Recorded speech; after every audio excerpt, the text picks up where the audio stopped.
کا وعدہ سچا ہے تو تم کو دنیا کی زندگی دھوکے میں نہ ڈال دے، اور نہ بڑا فریبی یعنی شیطان تمہیں اللہ کے نام سے فریب دے۔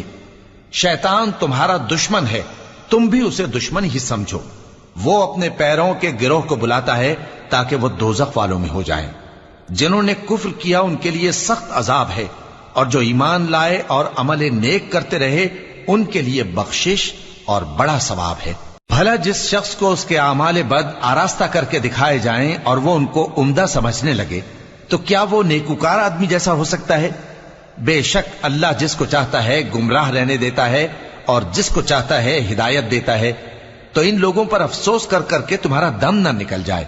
یہ جو کچھ کرتے ہیں اللہ اس سے واقف ہے، اور اللہ ہی تو ہے جو ہوائیں چلاتا ہے، پھر وہ بادل کو ابھارتی ہیں، پھر ہم ان کو ایک بے جان علاقے کی طرف لے جاتے ہیں، پھر اس سے یعنی بارش سے زمین کو اس کے مردہ ہو جانے کے